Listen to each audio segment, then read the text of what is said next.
Bismillahirrahmanirrahim. Assalamualaikum warahmatullahi wabarakatuh. Nama saya Sabrina Zatamni dari kelas Taklim Afkar Mutawasid B.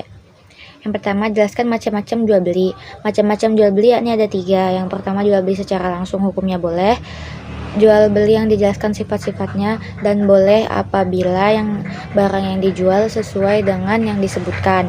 Kemudian barang yang dijual tidak di tempat dan tidak dapat disaksikan transaksinya, hukumnya dilarang. Kemudian jelaskan apa yang dimaksud khiyar.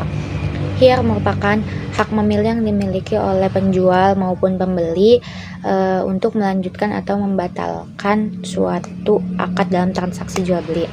Kemudian jelaskan syarat-syarat hutang piutang. Syarat-syarat hutang piutang yakni yang pertama harta yang halal, kedua tidak mengungkit perkara hutang piutang di muka umum atau menyakiti perasaan orang yang diberi hutang. Yang ketiga yakni berniat untuk membantu dan mengharapkan ridho Allah. Yang keempat barang yang dipinjam tidak akan menjadi riba. Dan yang kelima barang yang dipinjamkan sesuai takarannya jelas dan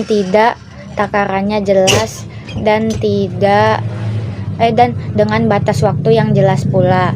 Kemudian jelaskan tata cara memindah hutang. Tata cara memindah hutang yakni yang pertama adanya kerelaan orang yang memindahkan haknya. Kedua, adanya penerimaan oleh orang yang menerima. Kemudian hak tersebut menjadi tanggung jawabnya secara tetap. Dan yang keempat yakni adanya kesepakatan yang menjadi tanggung jawab pemberi hak dan penerima hak dalam segala aspek hutang piutang. Kemudian jelaskan jual beli yang dilarang. Jual beli yang dilarang yakni yang pertama jual beli emas dan emas, perak dan perak. Kemudian jual beli barang yang najis dan tidak bermanfaat. Kemudian jual beli daging dengan hewan hidup. Dan kemudian jual beli barang yang dibeli jual beli barang yang dibeli sebelum berada di tangan.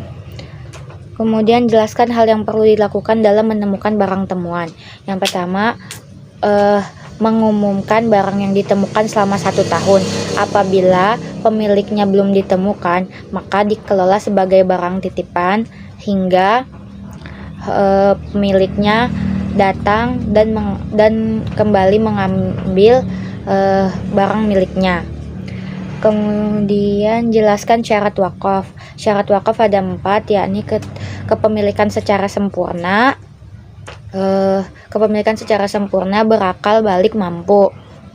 Jelaskan perbedaan wakaf dan hibah. Wakaf dan hibah yakni hibah merupakan pemindahan hak milik kepada orang lain ketika ia masih hidup dan tidak mengharapkan imbalan. Kemudian sedangkan wakaf ialah pemindahan hak milik dan dapat dimanfaatkan oleh umum. Terima kasih.